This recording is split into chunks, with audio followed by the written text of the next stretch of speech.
바로 이런 일을 하였다. 아멘. 너무 멋있는 다윗 왕국의 용사들, 오늘은 다윗의 용사들에 대해서 설교를 하겠습니다.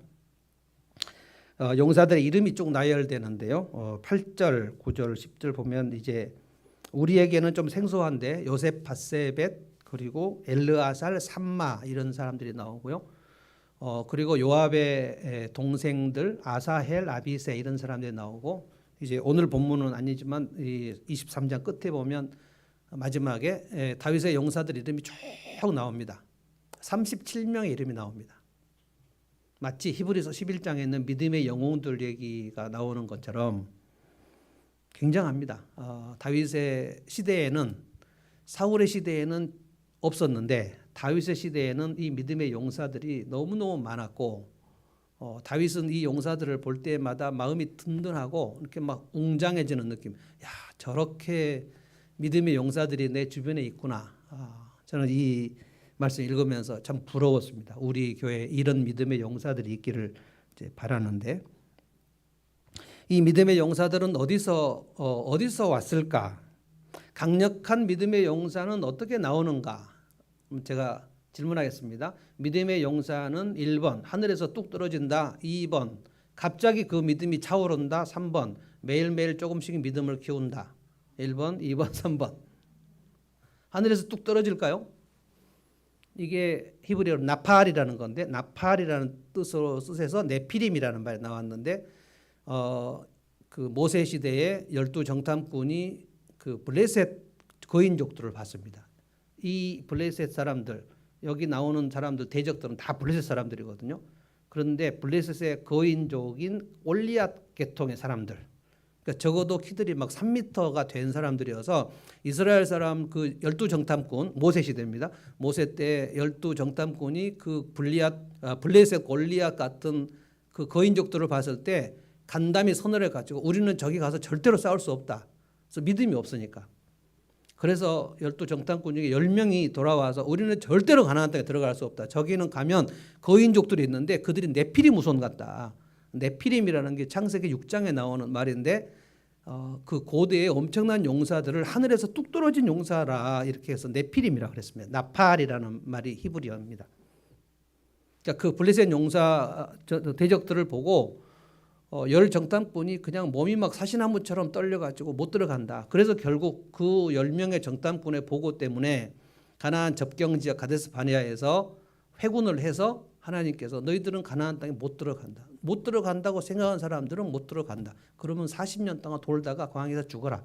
그래서 이스라엘이 이집트에서 나와가지고 가나안 땅으로 바로 들어가려고 하는데 2달 만에 광야 40년을 돌게 됐습니다. 그래서 애굽에서 나온 사람들 중에 여호수아 갈렙 외에는 한 명도 못 들어갔습니다. 믿음이 없이는 그 가나안 땅을 접수할 수 없어요. 이게 이제 블레셋 족속들입니다. 블레셋 족속은 사사시대에 이스라엘을 엄청나게 침탈했던 그 무서운 족속들이었는데 사사 삼손에게 하나님께서 블레셋을 괴멸시키라는 미션을 주셨는데 블레셋의 여인들에게 빠져가지고 그 미션 수행을 못하고 죽었죠. 그리고 이제 다윗 시대에 와서 이 블레셋들을 괴멸시키는 장면이 나옵니다. 그런데 오늘 이 다윗의 용사들 얘기를 제가 쭉 할 텐데요. 절대로 갑자기 믿음이 확 커진 용사들은 없어요. 하늘에서 떨어지지도 않습니다. 매일매일 이들은 다윗과 함께 중요한 것은 사울 시대에는 그 용사가 한 명도 나오지 않았어요. 왜냐하면 사울이 믿음의 용사가 아니기 때문에. 다윗 때 다윗과 함께 그런데 다윗의 믿음을 배우면서 매일매일 적어도 15년 이상을 다윗의 믿음을 배웁니다.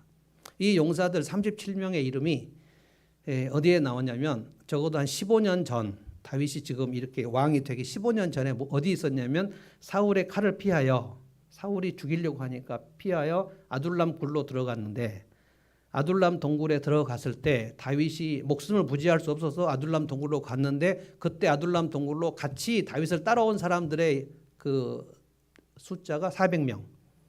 그런데 그때 이제 다윗의 가족들도 다 왔고 그리고 거기에 다윗을 따라온 아둘람 굴에 온 사람들의 면면을 성경이 뭐라 그랬냐면 환난 당한 자, 그리고 마음이 아픈 자, 그리고 빚에 시달리는 자, 이들이 400명. 그러니까 인생 실패한 사람들, 도저히 답이 없고 길이 없는 사람들이 400명이 아둘람 굴에 모였습니다.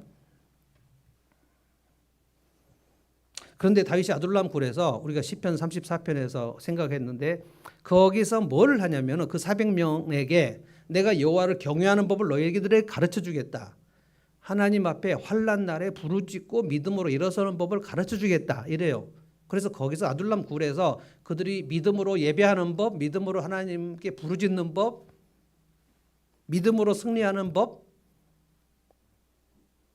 이것을 아둘람 동굴, 컴컴한 동굴에서 그걸 배웁니다. 그리고 그 이후에 다윗이 망명 생활을 거의 15년간 합니다. 그때 이 400명 사람들 중에 모두 다 배우는 것 같지는 않습니다.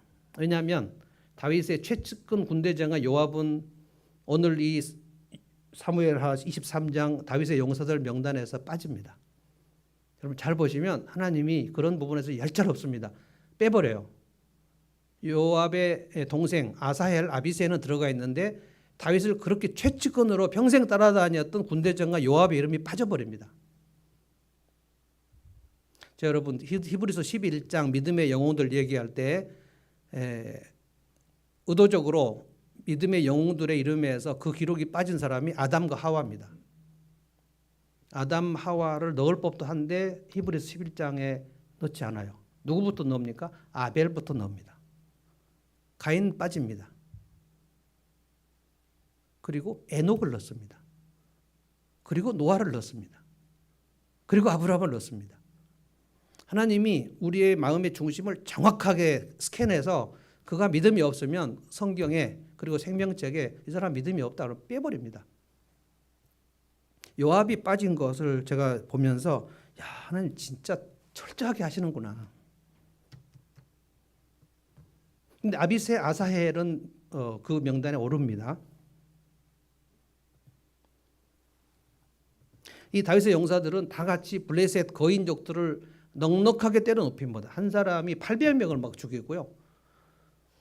그리고 이스라엘이 도망치고 후퇴할 때 이 엘르하살 삼마 이런 사람들은 혼자 밭에서 버티고 서서 블레셋을 다 죽이고 때려 눕히고 엄청납니다. 저는 이 믿음의 연습, 믿음의 용사는 하루아침에 일어나지 않는다. 하늘에서 믿음이 뚝 떨어지지 않는다. 매일매일 연습하고 연습한다. 믿음을 연습해요. 왜냐하면 다윗이 있어요. 다윗이 있으니까 다윗과 함께 그 믿음이 성장하는 거예요. 이 블레셋 거인족들이 우리 인생의 대적으로 말하면 신약에서 로마서 8장에는 뭐라 그랬냐면은 제가 설명을 오늘 이 말씀을 많이 하겠는데요. 사도 바울이 로마서 8장에 믿음의 승리장에서 뭐라고 했냐면 우리에게 찾아오는 대적들은 7가지다. 환난, 곤고, 그리고 기근, 적신, 위험, 칼, 핍박. 저는 오늘 다윗의 용사들이 싸웠던 블레셋의 거인들, 적어도 3m가 넘고 내 힘으로 절대로 싸울 수 없는 그 대적들을 오늘 신약시대 로마서 8장으로 말하면 환난, 곤고, 기근, 적신, 그리고 위험, 칼, 그리고 핍박. 그런데 로마서 8장에 이 7가지의 대적들을 우리가 믿음으로 하나님의 사랑으로 넉넉히 이긴다 그랬어요. More than conqueror. 넉넉히 이길 수 있다 그랬어요. 저는 오늘 여러분들이 넉넉히 이긴다고 얘기하는 게 아닙니다. 저도 지금 실험하고 있는 중이고 우리가 오늘 이 말씀을 보면서 믿음의 용사들이 어떻게 자기 영적인 믿음의 무술을 익혔는가. 고대 왕국들 보면 그 바이킹이나 여러분 넷플릭스 바이킹 보셨나요? 엄청 재밌습니다. 제가 넷플릭스 봤던 것 중에 바이킹이 제일 재밌었고요. 이 바이킹이 그때 영국 대륙, 그 대륙이 아니죠. 섬나라, 잉글랜드를 침략할 때 그 바이킹은 요즘으로 하면 스웨덴 저 북구라파 사람들인데 엄청나게 호전적인 사람들인데 영국에 계속해서 와갖고 배 타고 와서 영국 사람들 그때 영국이 크리스찬들이에요. 다 죽입니다. 아주. 그러다가 나중에 이제 잉글랜드 사람들하고 이 바이킹 사람들하고 함께 살면서 지금 영국에는 바이킹 후손들이 굉장히 혼혈이 많이 있습니다. 제가 무슨 얘기 하려고 그러냐면 바이킹들은 어려서부터 그 부족들의 아들들 그러니까 추장의 아들들, 이들을 무술을 굉장히 시킵니다. 그래서 이 부족의 아들이 무술을 익히지 못하면 거기에 전사들이 무술을 엄청 연습해요. 그래서 안 되면 아버지에게 또 얘기합니다. 이 주장님, 이 아들이 무술이 너무 약합니다. 그러면 이 바이킹은 이 아이를 그 후계자로 지명할 수 없어요. 그래서 부족과 추장의 아들들은 굉장히 무술을 열심히 익혀서 그 가정교사 선생들에게 인정을 받아야 됩니다. 그러니까 내가 추장의 아들이기 때문에 자연히 추장이 되는 게 아니에요.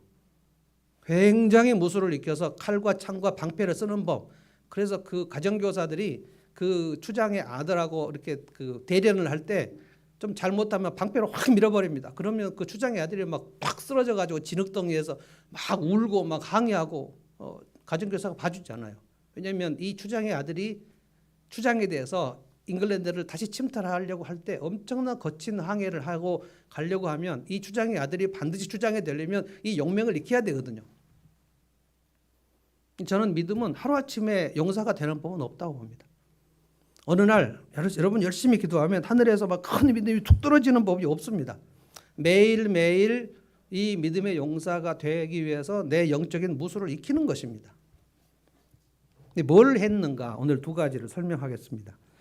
이 용사들을 제가 연구를 했더니 하나는 믿음의 용기예요. 믿음으로 용기 있게 일어섭니다. courage. 그 다음에 또 뭘 받는가? 이 세 용사들의 모습은 믿음으로 헌신을 합니다. 헌신을 해요. 그러니까 용기를 학습하는 거고요. 헌신을 학습하는 거예요. 저는 우리가 이 믿음의 그 훈련을 날마다 계속하면 3년, 5년, 10년, 15년 앞으로 우리 인생이 많이 남았다고 가정할 때 믿음의 용사가 될 수 있다. 믿음의 용사가 되면요, 그 이스라엘 공동체에 큰 승리를 가져옵니다. 그리고 큰 감동을 가져옵니다. 나의 믿음의 용기로 인하여 주변 사람들이 힘을 얻는 일들이 발생해요. 오늘 이 성경 말씀을 제가 설명하겠습니다. 8절부터 사실 1절부터 7절까지 얘기도 정말 하고 싶은 얘기가 많은데 넘어가겠습니다. 8절 요셉 밧세벳, 이 사람이 몇 명을 쳐 죽였어요? 블레셋 용사들 800명과 싸워서 한꺼번에 쳐 죽였어요. 엄청납니다. 그 다음에 9절에 보면 아호와 사람 도도의 아들 엘르아살이 있는데 잘 보십시오. 엘르아살은 그가 다윗과 함께 블레셋에 대항해서 전쟁할 때에 무슨 일이 났는가 잘 보십시오. 이스라엘 군인들이 블레셋이 두려워서 후퇴한 일이 있었어요.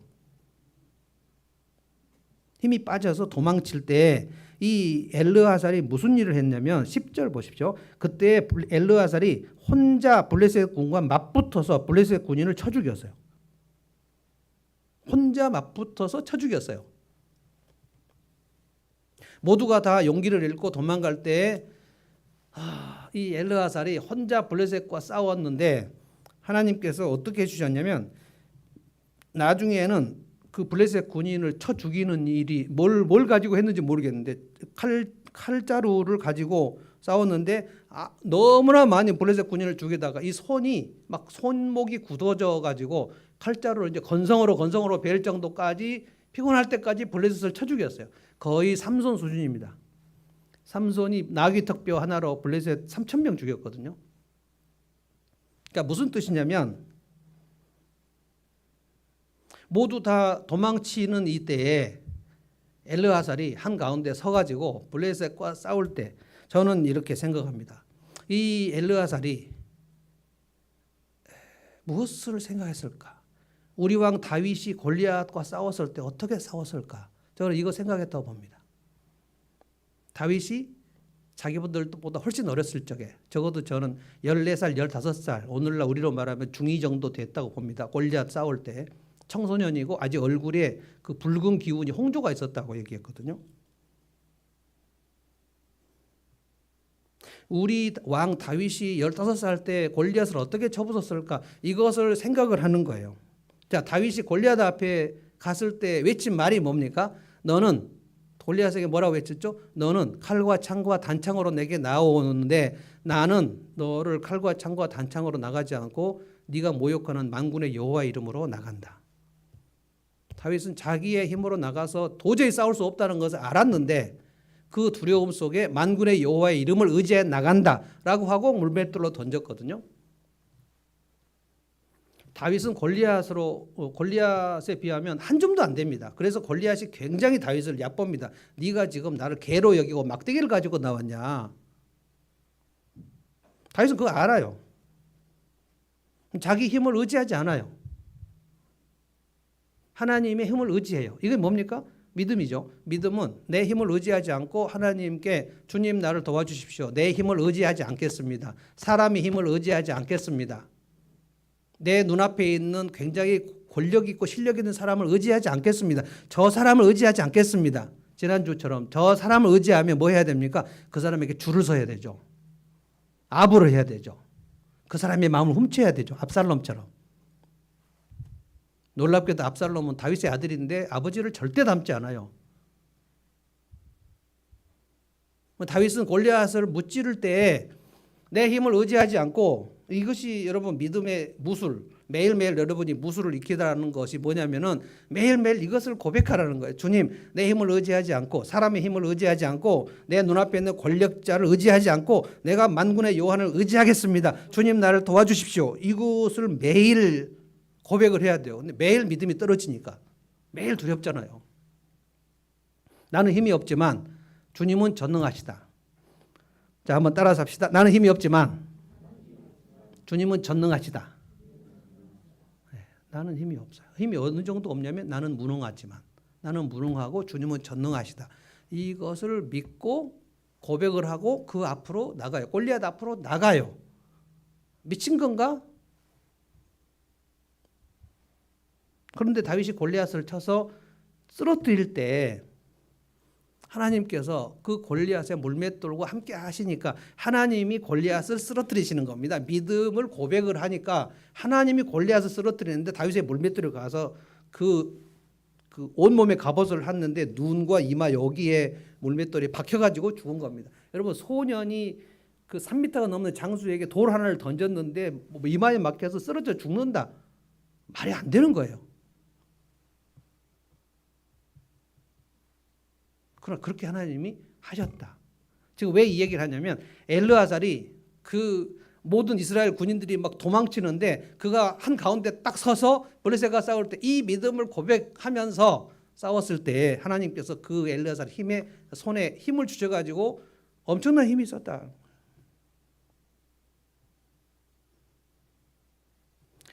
10절에 나오죠. 10절.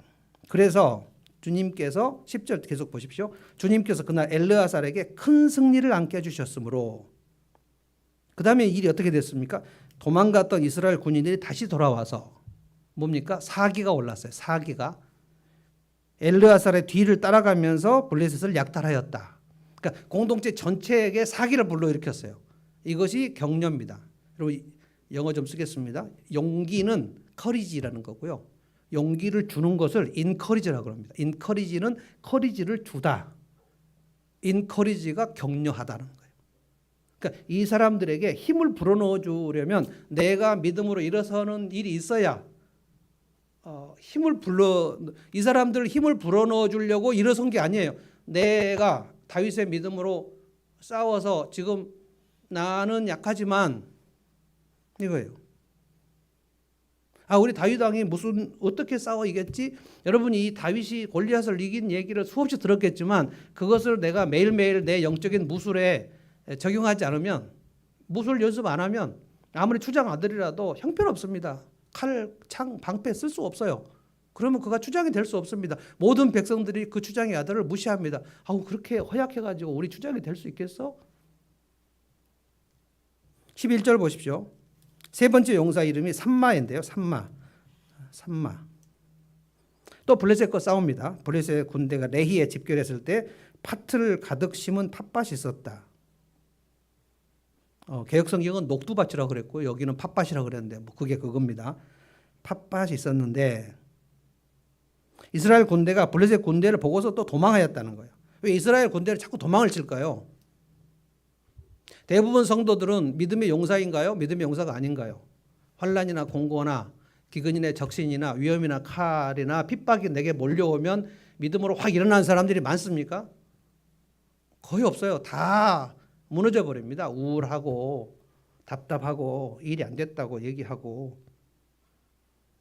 제가 설명하겠습니다. 환난이나 곤고. 환난은 트러블이고요. 곤고는 하드십. 그러니까 인생의 대적, 나를 힘없게 만들 때 환난이나 곤고는 내 상황이 앞길이 안 열리는 것입니다. 저는 환난은 재난이라고 보는데, 재난이 이제 이번에 코로나 3년이 재난의 상황이잖아요. 재난은 제가 정리해 드릴게요. 일상에 내가 가지고 있던 것들을 박탈당하는 것이 재난입니다. 우리 지금 저기 이태원에 있는 150명이 좀 죽음을 당하고 그리고 부상당하고, 거기는 어젯밤에 아비 교환이었다고 합니다. 그럼 이제 갑자기 이 150명 죽음을 당한 유족들은 갑자기 재난이 오는 거죠. 그게 10대, 20대, 30대까지 젊은이들이고, 제가 볼 때 이태원에 가서 할로윈을 즐기려고 하면 그 뭐 일용직 노동자들은 못 갑니다. 제법 좀 자기 인생이 좀 잘 나가거나 좀 멋을 부리거나 좀 놀 줄 아는 사람들이 거기 갔겠죠. 재난이 온 겁니다. 그러니까 환난이나 곤고는 뭐냐면 하드십인데, 내 삶이 묶이는 겁니다. 답답하고 앞이 안 보이고 길이 안 열리고 얽매이는 겁니다. 곤고한 상황. 곤자는 피곤하다는 거고요. 고는 고생한다는 거예요. 그러니까 피로한데, 너무 피곤한데 내가 이 상황을 벗어날 수 없는 상황. 그러면 이제 탈진이 오고 만성 피로가 오고 무기력증이 와버리고, 그러면 우울증까지 함께 옵니다. 환난이나 곤고는 블레셋 3m 골리앗 같은 대적들입니다. 그게 오면 사람들이 그냥 그 신자를 할지라도 이 무술을 익혀본 적이 없기 때문에, 이 믿음으로 이겨낸 적이 없기 때문에 그냥 그 내 인생에서 소중한 것이 박탈되는 재난이 오면 그냥 푹 쓰러져 버려요.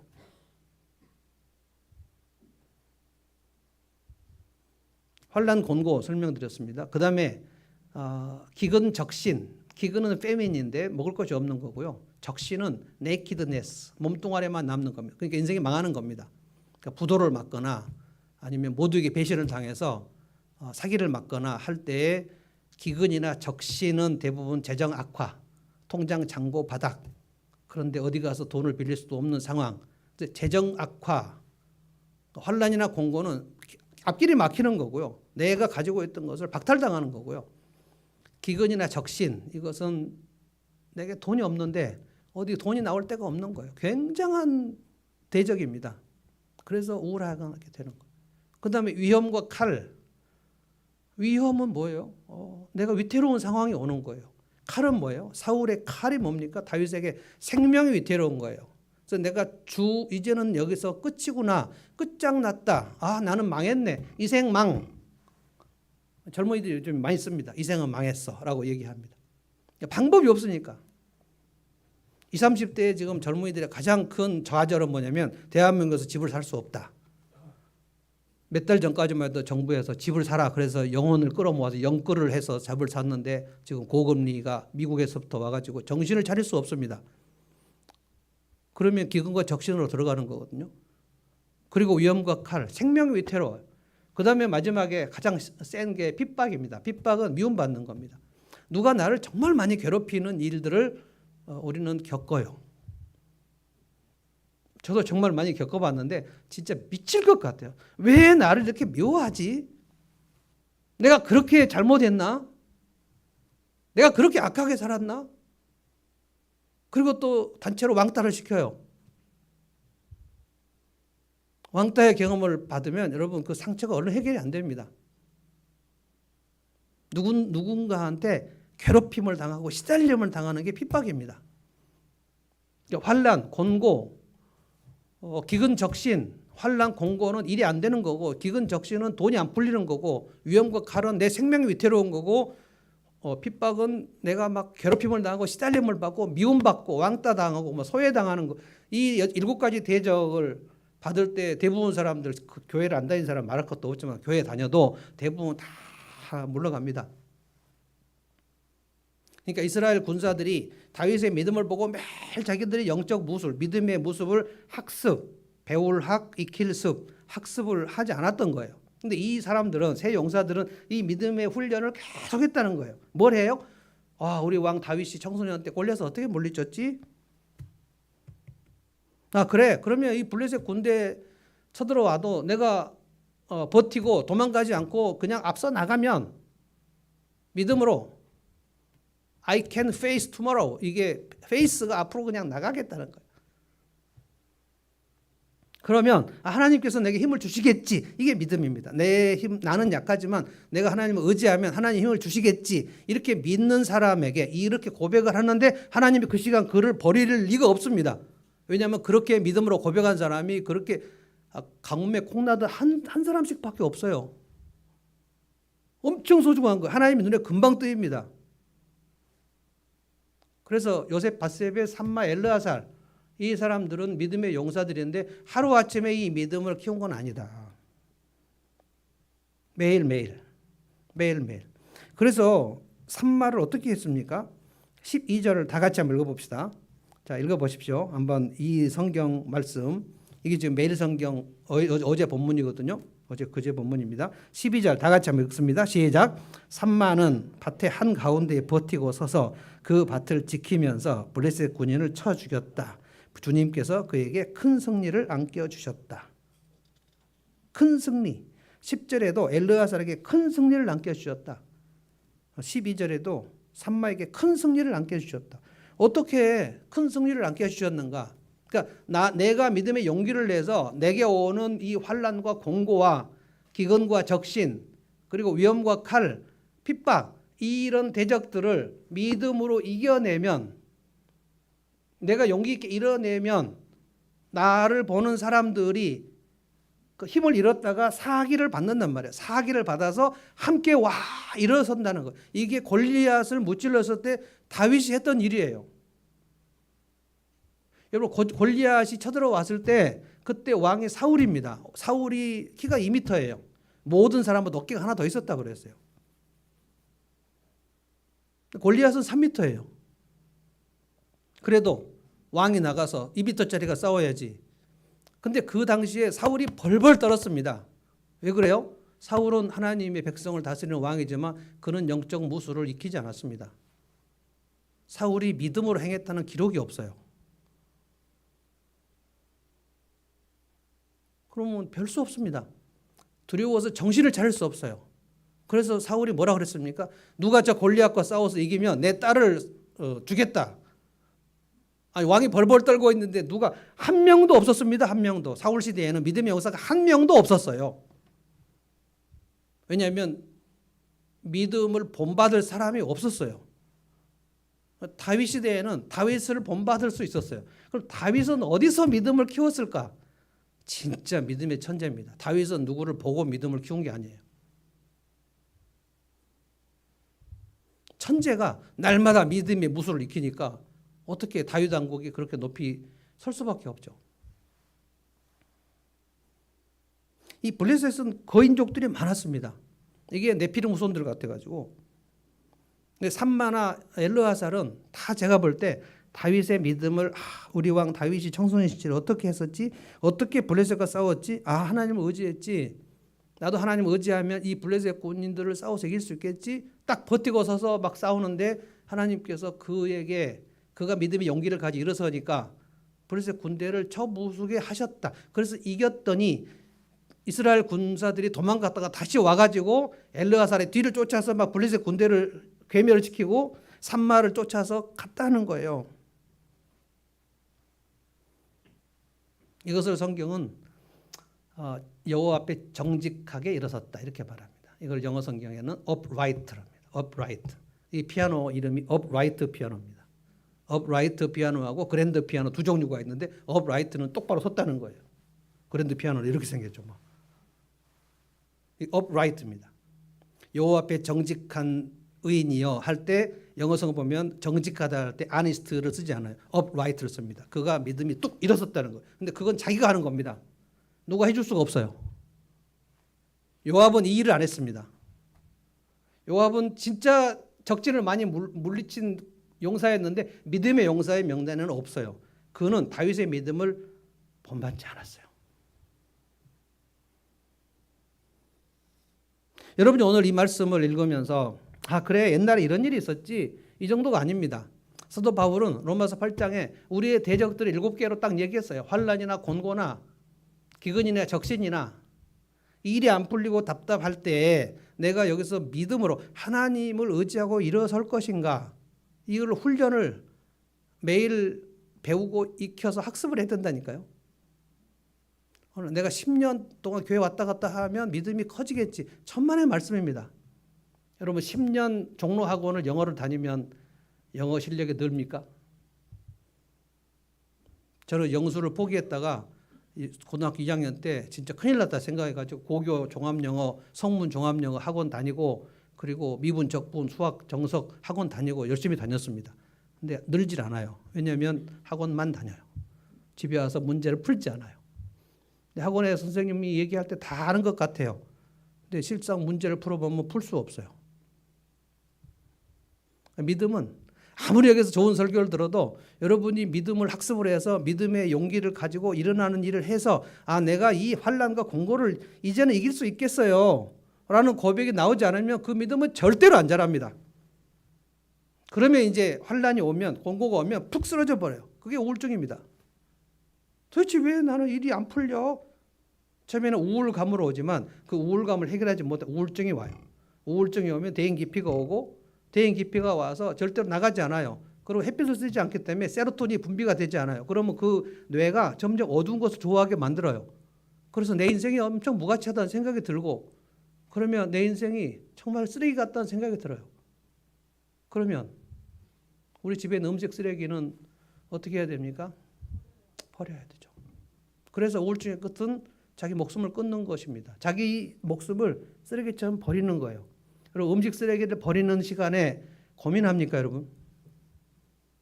이거 버리면 진짜 이제 냄새 안 나겠다. 그래서 우울증 환자들이 자기 목숨을 끊는 시간에 고민이 하나도 없어요. 난 여기서 이제 탈출이다. 라고 아파트에서 싹 떨어져 내리는 거예요.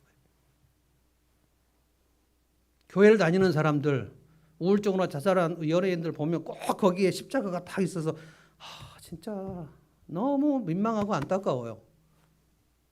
믿음의 연습을 한 번도 안 했구나.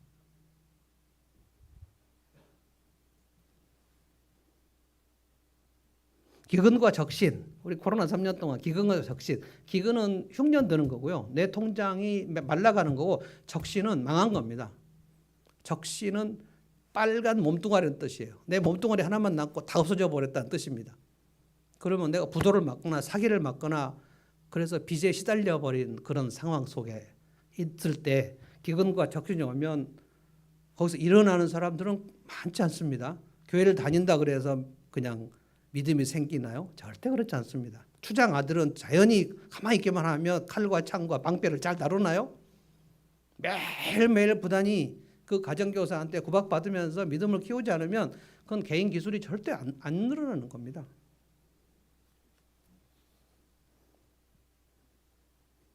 전 여러분 한 사람 한 사람이 오늘부터 시작해서 이 믿음의 무술을 익히는 법을 배울 수 있으면 돼. 내가 내 환난이 어느 정도인가. 여러분이 7가지 중에서 하나님께 우리 인생의 이 7가지 중에 어느 것 하나도 그냥 비껴가시게 하는 법이 없습니다. 아주 공평합니다. 환난이나 공고를 당하거나 기근이나 적신을 당하거나 위험이나 칼을 당하거나 아니면 핍박을 당하게 합니다.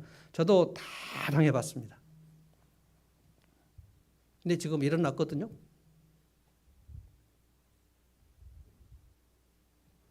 믿음의 용기, 어떤 환난에, 어떤 곤고한 시간에, 어떠한 기근의 시간에 내 통장의 잔고가 비어갈 때, 내 사업이 무너지려고 할 때, 이제 끝이다라고 할 때, 그때 내가 하나님을 의지하고 골리앗을 무너뜨리는 그 믿음의 승리의 경험들이 쌓이고 쌓여서 믿음의 용사가 된다고요.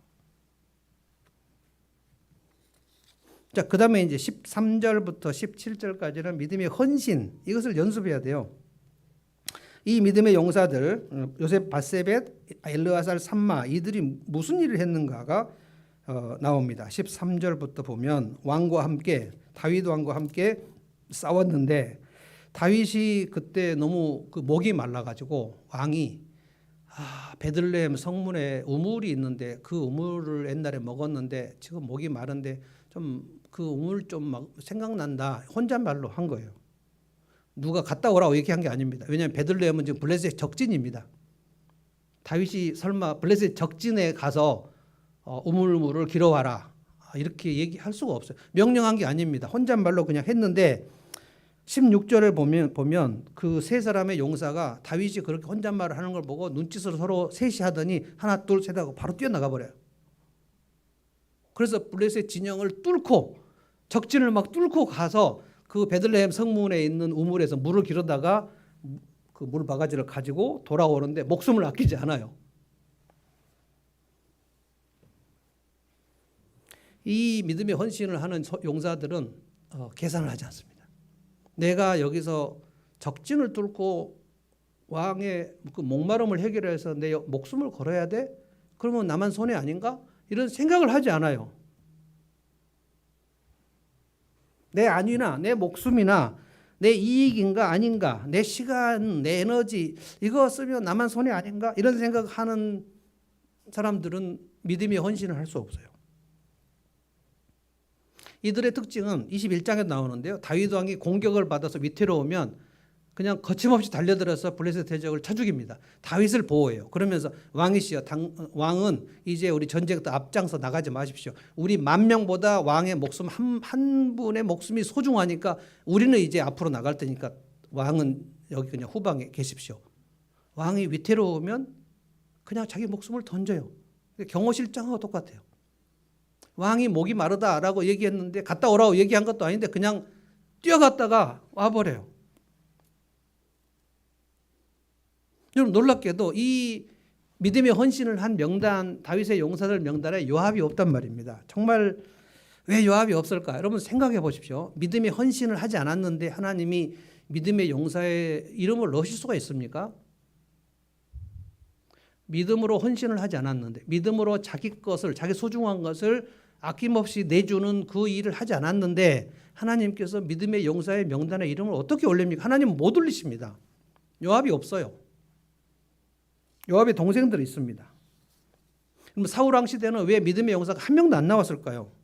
사울 왕은 내가 저 골리앗하고 싸우다가 내가 다치면 어떻게 할까? 자기의 유불리를 계산해요.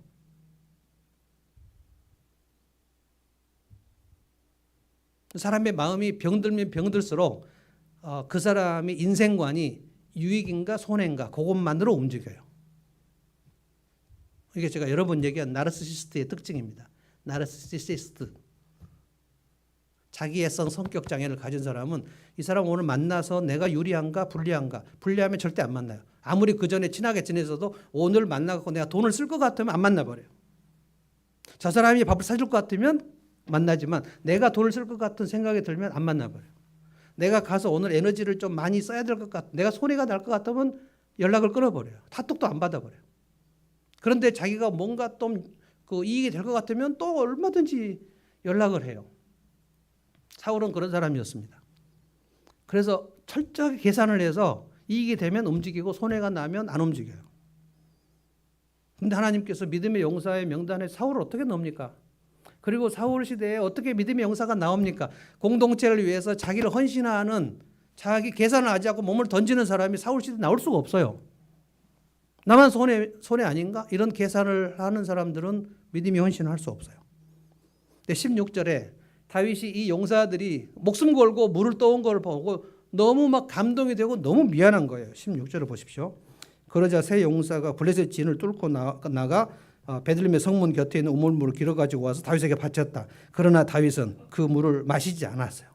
그 길어온 물을 주님께 부어드리면서 이렇게 말했어요. 주님, 이 물을 제가 어떻게 마시겠습니까? 이것은 목숨 걸고 다녀온 세 용사의 피가 아닙니까? 이건 물이 아니고 세 용사의 희생이고 피인데 내가 이걸 못 마신다. 다윗의 마음속에 막 말할 수 없는 감동이 흐르는 거예요. 그거를 다 공동체가 딱 보는 거예요. 이스라엘 백성들이 다 봐. 와, 저 세 용사는 진짜 계산도 안 하고 막 자기 목숨을 던지네. 그때 이스라엘 공동체에 감동이 흐릅니다.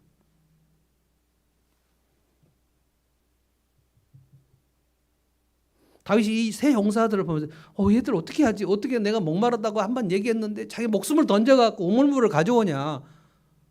어떻게 하지?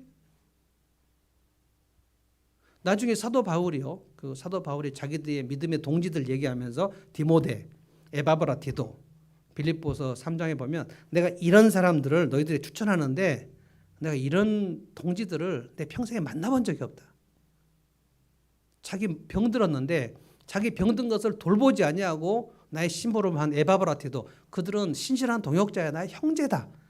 내가 믿음의 아들 디모데를 보내는데 이 믿음의 아들 디모데가 얼마나 신실한가 하는 증거는 교회에 다 나타나 버렸다. 내가 너희들에게 이 디모데를 보낸다. 에바브라 디도를 보낸다. 그리고 바울의 동지들 실라, 누가, 두기고 이런 사람이 있었습니다. 한 7명 정도 있었어요. 믿음의 용사들입니다. 자기 목숨이나 자기 안위를 생각하지 않아요. 여러분, 이것을 여러분이 연습하셔야 돼요. 공동체 안에서. 내 것을 가지고 헌신을 하고 희생을 할 때 공동체 전체에 그 감동이 흐른단 말이에요. 어떤 분들은 개척 가정교회 간증을 들으면 여기 이제 네 분이 와서 지난 9월에 간증을 하지 않았습니까? 어떤 분은 그 목사님네 월세를 그냥 2달치 월세를 헌금을 해버린 사람도 있어요. 서슴없이. 그분이 그렇게 뭐 재정적으로 여유가 있는 사람이 아닙니다. 저는 이번 성탄절에도 개척가정교회 사모님들 그 화장품 세트 하나씩 보내는 일을 지금 몇 년째 하고 있는데 이제 곧 하려고 합니다. 한 세트 한 보내는데 한 5만 원에서 7만 원 정도 드는데 한 50명 정도 지금 전국의 사모님들이 기다리고 있어요. 이번에도 화장품이 오겠지. 이미 지금 샘플 쓰다가 떨어졌어요. 그럼 여러분들이 이 말씀을 들으면서 그래 나도 개척가정교회 사모님들 화장품 그거 한 7만 원 정도 헌금해야 되겠다. 내가 이것 갖고 우리 아들 고기 사 먹여야지. 어떻게 그걸 드려? 이 계산을 하면 못하는 거고요. 그래? 사모님들이 그렇게 고생한단 말이야? 어떤 분들은 화장품을 받고 막 울어요. 내가 잊혀지지 않았구나. 목사님, 화장품 때문에 운 게 아니고 목사님한테 그리고 이 개가연 식구들에게 내가 잊혀지지 않았다. 그냥 한 명, 두 명 막 VIP 넣고 목회를 하다가 이번에 어떤 그 권 목사님은 저희 지역에 나왔는데 지역 모임 계속 나왔었어요. 근데 지역 모임에 이제 원래 우리 지역이 아니어서 잠깐 나오다가 본 지역으로 가셨는데 이번에 컨퍼런스에 그 간증을 했어요. 근데 우리 지역을 오시다가 떠난 이후 간증을 제가 들었는데 최근에 40명까지 교인이 불었다는 거예요. 그랬는데 다 나갔다는 거예요. 그래서 40명까지 불었던 그 시간에 가사원 리더들이 그 얘기를 듣고 그 사례 발표를 하라고 그랬는데 사례 발표하는 시간에는 다 나갔다는 거예요. 그래가지고 듣는 사람들이 이것을 기뻐해야 될지 슬퍼해야 될지 알 수 없는. 그래서 사모님이 그 사례 발표하러 가는 날 여보 당신 과장하지 말고 그리고 절대 관객들을 웃기려고 하지 말고 있는 그대로 얘기하고 오라. 감동을 주려고 하지 마. 있는 그대로 얘기하고 오라. 그래가지고 그 얘기를 다 했대요. 우리 아내가 절대로 과장하지 말라고 그랬고 우리 잘 된다 뭐 이런 얘기를 하고 싶었겠지만 다 나갔다는데 그런데 그 사례 발표가 결정될 때는 40명이 됐을 때 결정된 거거든요. 또 얼마나 그 상심이 됩니까? 환난이나 곤고나 기근이나 적신이나 위험이나 칼이나 핍박. 성도들이 나갈 때 절대 그냥 안 나갑니다. 목사님을 엄청 비난하고 나갑니다. 그래서 막 화살이 팍팍 꽂히는 거예요. 한 명이 안 나가고 40명이 나갔어요. 우리보다 많이 나갔어요. 여러분 다윗 왕국 시대가 이런 믿음의 용사들이 있었고 왜 그랬냐? 다윗이 있었죠. 다윗이 있었기 때문에 15년 동안 아둘람 굴에서부터 믿음을 키워온 사람들이 다윗의 믿음을 보면서 믿음을 키울 수 있었어요. 다윗의 믿음은 뭐냐? 정리해드립니다. 내 힘은 연약하지만 나는 골리앗을 싸워서 이길 수 없지만 나는 소년이지만 나는 칼도 못 쓰고 창도 못 쓰지만 내가 저 골리앗 앞에, 저 하나님을 모욕하는 저 골리앗 앞에 내가 마주하여 나가면 하나님께서 골리앗을 무너뜨리시리라, 이 믿음으로 나갔는데 다윗의 용사들은 다 이 믿음으로 골리앗을 쳐부쉈다니까요. 근데 다윗 왕국 이후에 솔로몬 시대에 믿음의 용사들이 안 나옵니다. 그리고 솔로몬이 상태가 엄청 안 좋았던 거 아시죠? 처음에 좀 좋았는데 솔로몬이 너무 풍요로우니까 믿음을 다 팔아먹어버렸어요. 솔로몬의 마지막 말기는 완전히 정말 이것이 하나님의 나라인가 싶을 정도로 솔로몬 외국 왕비들 막 1000명 데려다가 방탕하게 살아버렸습니다. 그래서 하나님이 그 나라를 찢어버렸어요. 북왕국, 남왕국으로 찢어버렸는데 북이스라엘과 남유다, 북이스라엘은 형편없는 사람들이 있어가지고 망했고 남유다도 절대로 다윗 왕국의 용사들이 그렇게 나온 적이 없습니다. 그러니까 다윗 왕국의 용사들은 전무후무해요. 이 37명의 용사들의 얘기는 아무 때나 이렇게 나오는 게 아닙니다. 다윗이 있어야 돼요. 그리고 다윗의 믿음을 본받는 사람이 있어야 돼요. 그때도 본받지 않은 요압이 있었습니다. 본받지 않은 아들 압살롬이 있었습니다. 그리고 나서 다윗 왕국 이후에 예수님 오실 때까지 다윗 왕국의 용사 같은 사람들이 나오지 않았습니다. 1명, 2명 나왔지만 이렇게 막 다수로 나온 적이 없어요. 언제 한 명이 나왔냐? 세례 요한. 갑자기 400년의 침묵을 뚫고 세례 요한이 나왔어요. 이거는 그냥 하늘에서 진짜 떨어진 거예요. 세례 요한은 누구한테 뭐 믿음을 배운 적이 없어요. 믿음의 천재들이 몇 명 있습니다. 다윗, 요셉, 욥, 세례 요한 뭐 이런 사람들이 몇 명 있는데 우리는 천재가 아니에요. 천재가 매일 무술을 익혀가지고 그러면 대적할 사람이 있습니까? 세례 요한이 나왔는데 세례 요한은 헤롯의 미움을 받아가지고 박해를 받아서 목 잘려 죽었습니다. 그 다음에 예수님의 제자들 3년 동안 정신 못 차리다가 성령님이 오신 이후에 그들이 성령의 충만함을 받아가지고 열한 사도들, 예루살렘 교회 이제 믿음의 용사들이 생기기 시작했습니다. 스데반이 나오고요, 빌립이 나오고요. 그리고 다윗의 그 파트너들, 텐트 만드는 일 했던 사람들, 누구죠? 브리스길라와 아굴라, 평신도들, 두기고, 누가, 바울 사도와 함께 일했던 디모데, 에바브라 디도 이런 사람들이 막 나옵니다. 그리고 1세기의 목자들, 1세기 교회 예배하기의 목자들, 그들이 나옵니다. 그리고 4세기 이후에 다 없어져 버렸습니다. 4세기에 예수 믿고 성직자가 되면 영광을 받고 존경을 받는 시대가 되니까 다 무너져 버렸어요. 그리고 나서 15세기에, 16세기에 오늘이 종교개혁주의입니다. 마틴 루터, 그리고 존 칼빈,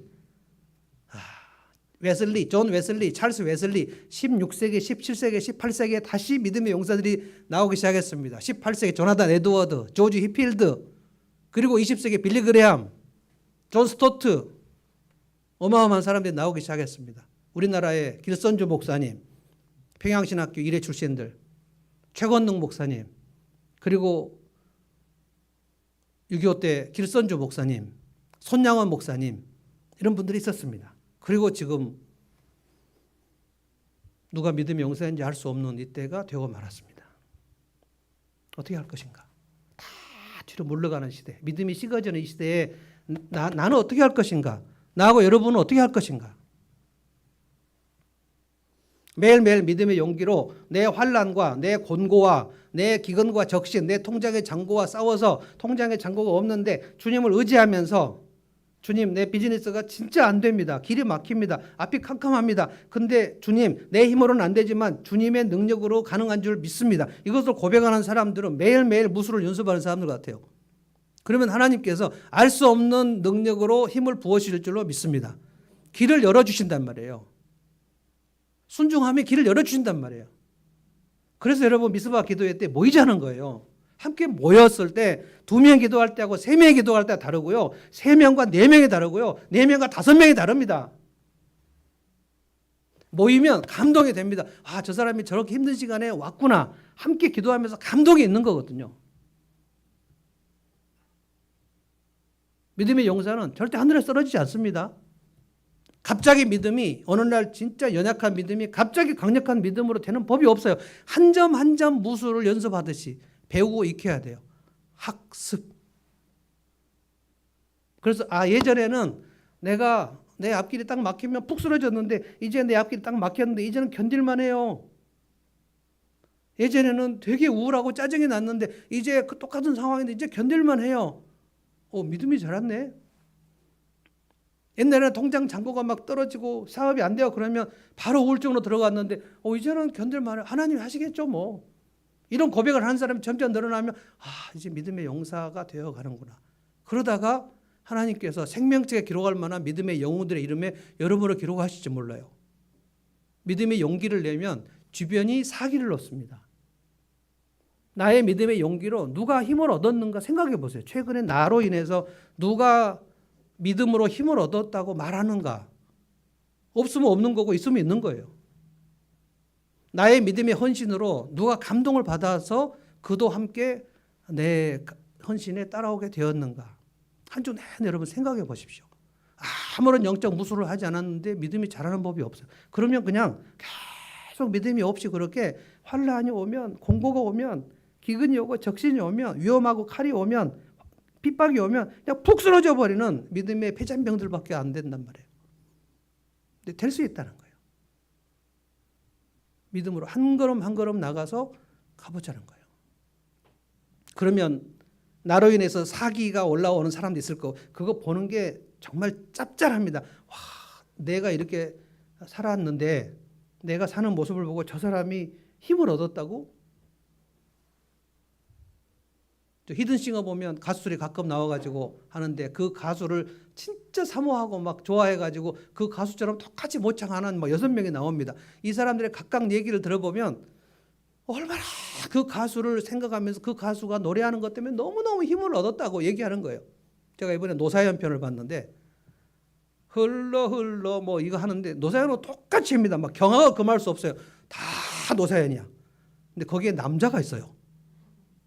남자가 노사연과 똑같이 불러요. 근데 이 사람들이 노사연 누나, 노사연 언니로 인해서 내 인생이 힘을 얻었다고 얘기를 해요. 막 노사연이 막 눈물을 흘려요.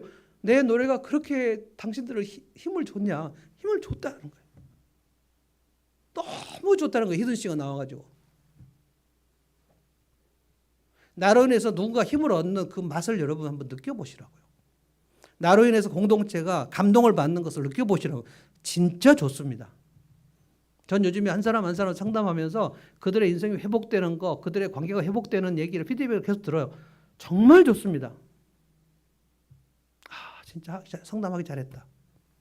목회와 상담 이 두 가지 계속 할 것이고 개척가정교회 목사님 사모님들 계속 도울 것이고 우리 허준영 목사님, 박미영 사모님, 우리 베델 목장에 와서 6개월 동안 그 목장 연수할 때 그때 그 청소년 아이들 초등학교 4학년부터 키우던 아이들 5명을 하는데 너무 지쳐가지고 어른 한 명도 없이 5년간 하다가 지쳐가지고 딴 교회 부임하려고 그랬는데 그 청소년 너무 귀중한 건데 이들을 버리고 어디를 가냐 그래가지고 버리지 않고 있었는데 어제 저녁에 가보니까 걔들이 고등학교 1학년이 됐어요. 어떤 애가 쑥 들어오는데 나는 대학 청년부인 줄 알았어요. 막 화장도 하고 왔더라고요. 근데 언제부터 키웠냐 그랬더니 그 아이들을 초등학교 4학년부터 키웠다는 거예요. 근데 지금 고등학생이 됐는데 그 박미영 사모님 최근에 아기 낳지 않았습니까? 우주가 잠들고 있더라고요. 그 아이를 이 고등학생들이 막 그 친동생처럼 이렇게 돌보는데 진짜 그분들을 돕기를 참 잘했다 하는 생각이 들어요. 그리고 10만 원짜리 생필품 박스를 내가 그 개척가정교회 목사님들 10만 원 그때만 해도 10만 원이 박스가 딱 제법 찼는데 지금 10만 원 가면은 박스가 절반밖에 안 찹니다. 근데 그 10만 원 박스를 만들게 된 동기가 그 박미양 사모님 때문에 한 거예요. 거기 그 냉장고가 텅텅 비어가지고 먹을 것이 없어가지고 베델 목장 식구들이 그 롯데 슈퍼 카드를 줘가지고 그때부터 그러면 이 여기만 그러겠는가? 개척 가정교회 사모님들의 냉장고는 다 지금 비었겠다. 그럼 애들이 먹을 것도 없이 있겠다. 그 생각해가지고 그 10만 원짜리 박스 생필품 박스를 그때 코로나 시대에 하기 시작한 겁니다. 여러분이 이런 일들을 통참하시면 계산 없이 내가 먹고 살기도 빡빡한데 뭐 개척교회 사모님들을 어떻게 돌봐 이런 생각하지 마시고 계산하지 말고 그냥 서슴없이 이 새 용사들처럼 내 환난을 이기는 연습을 하시고 그리고 계산 없이 누군가를 섬기는 연습을 하시면 하나님께서 절대로 가만 안 두십니다. 여러분의 인생에 하늘을 여실 줄로 믿습니다. 아멘. 몇 사람밖에 아멘 안 하는데 그 사람들에게만 하늘을 여실 줄로 믿습니다. 아멘. 찬송하십시다. 430장 같이 한번 하겠습니다.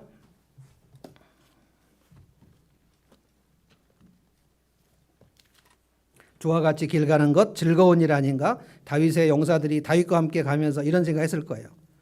저희는 우물물을 배목살을 위해서 여러분이 기록하라는 얘기가 아니고요. 주님을 기쁘시게 하는데 계산을 하지 말라는 거예요. 주님과 함께 길을 가면서 즐겁다. 우리 주님 걸어가신 발자취를 따라가겠다. 한 걸음 한 걸음. 자, 찬송하겠습니다.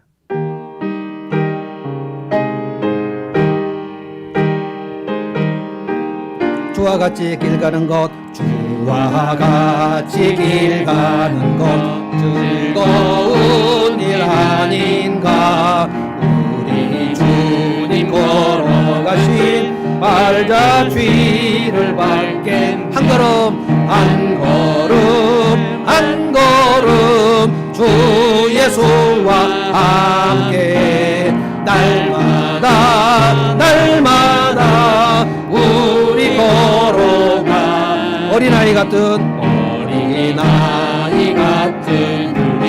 미련하고 약하나 주의 손에 이끌리어 생명길로 가게 한 걸음 한 걸음 한 걸음 주 예수와 함께 날마다 날마다 우리 걸어가 꽃이 피는 들판이나 꽃이 피는 들판이나 험한 골짜기라도 주가 인도하는 대로 주와 같이 가게 한 걸음 한 걸음 한 걸음 주 예수와 함께 날마다 날마다 우리 걸어가 옛 선지자 에녹같이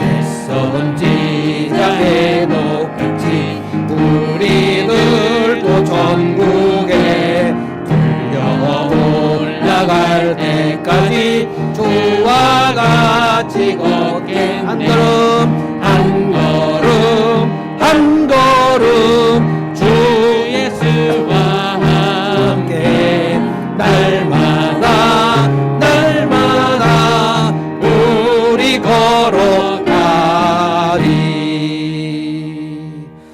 기도하겠습니다. 하나님 감사합니다. 오늘 다윗의 용사들을 제가 묵상했습니다. 어린 다윗, 청소년 다윗, 3m가 넘는 골리앗 앞에 만군의 여호와 이름으로 나가노라. 나갔을 때 주님께서 다윗에게 힘을 주시고 골리앗을 주님이 친히 쓰러뜨리신 것을 생각하면서 15년간 망명성하는 동안에 다윗의 부하들 중에 다윗의 용사들이 그 믿음의 용사가 되었던 것을 저희가 묵상했습니다. 주님, 어느 날 갑자기 믿음이 커지는 것도 아니고 하늘에서 믿음이 뚝 떨어지는 것도 아니니 오늘 날마다 우리의 믿음의 총검수를 익히고 학습하여 우리의 믿음이 점점 용사가 되는 쪽으로 나아가기를 원합니다. 믿음의 용기를 가지고 내 인생에 오는 환난과 공고와 기근과 적신과 위험과 칼과 핍박과 박해를 이겨낼 수 있도록 주여 우리에게 믿음의 용기를 불어넣어 주셔서 내가 일어남으로 인하여 누군가가 용기를 얻고 사기를 얻는데 쓰임받게 하여 주시옵소서. 하나님 감사합니다. 저희가 믿음의 헌신을 하면 공동체가 감동을 받는 줄로 믿습니다. 계산하지 않게 하시고 유불리를 따지지 않게 하시고 주님 앞에 희생하며 소중한 것을 드리면 주께서 갚아주실 줄로 믿습니다. 우리가 순종할 때 하늘을 열어주신 것을 우리 인생에서 경험하게 하시고 마지막 날 생명의 멸류관으로 주실 줄로 믿사오니 믿음의 용사들 다 되게 하여 주시옵소서. 예수님의 이름으로 기도하옵나이다.